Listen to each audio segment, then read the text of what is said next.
tanggal 24 Februari hari ke-55. Bacaan Ulangan pasal 12-16.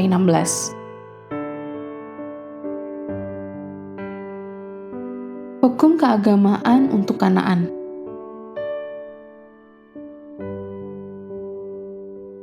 Garis besar, setelah memberikan prinsip-prinsip umum tentang hukum dan ketaatan, Musa kemudian mengeluarkan peraturan spesifik yang mengatur kehidupan bangsa Israel di tanah perjanjian.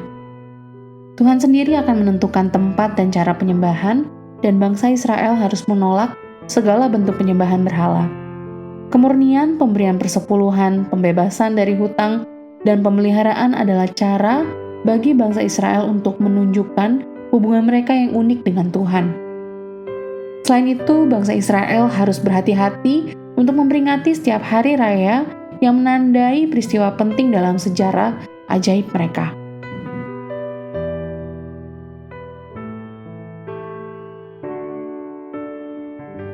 Pada zaman sekarang, menusuk telinga telah menjadi tren mode. Namun di Israel pada zaman dahulu, telinga ditusuk dengan alasan yang sangat berbeda. Dalam bacaan hari ini, Musa memberikan instruksi tentang pembebasan pelayan setelah 6 tahun.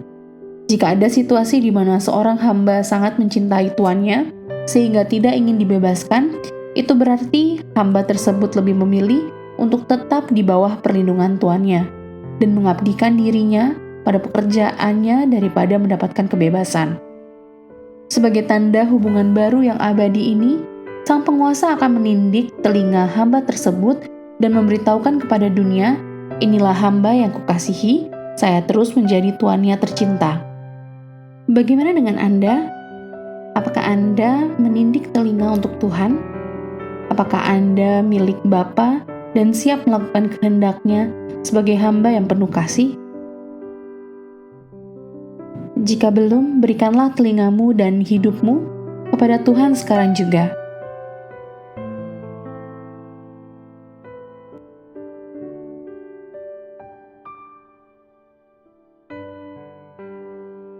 Pelayanan adalah luapan dari penyembahan yang melimpah.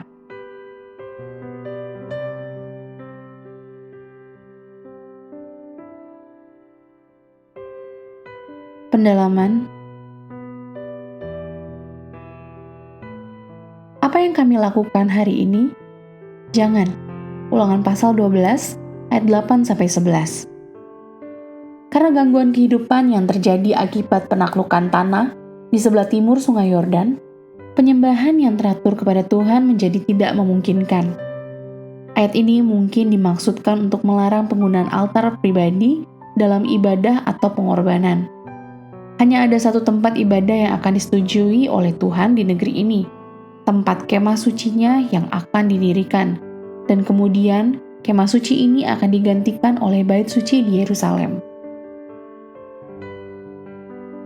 5 perintah, Ulangan pasal 13 ayat 4. Dalam bagian yang memberikan peringatan tentang nabi dan pemimpin yang dapat menyesatkan orang, ayat ini menegaskan bahwa keselamatan hanya dapat ditemukan melalui ketaatan yang aktif.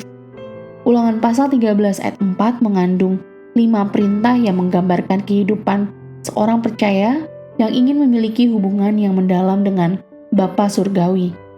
Melayani, takut, taat, dengar-dengaran, dan berbakti atau berpaut kepadanya. Ritual pemakaman yang menyakitkan dan terlarang. Ulangan pasal 14 ayat 1. Dalam ayat ini terdapat larangan bagi orang-orang yang telah dikuduskan Tuhan untuk melukai dan menggunduli diri sebagai tanda berkabung bagi orang mati. Praktik yang digunakan oleh orang Kanaan sebagai bagian dari penyembahan berhala mereka. Lihat pasal 14 ayat 1-2. Pertanyaannya, apakah Tuhan mengharapkan kita untuk tetap berbeda dari budaya sekitar kita hari ini? Jawabannya dapat ditemukan dalam 1 Petrus pasal 2 ayat 9. Demikian renungan hari ini. Jika Anda ingin mendengarkan bacaan Alkitab hari ini, silakan buka tautan video yang tersedia di layar Anda. Amin. Tuhan Yesus memberkati.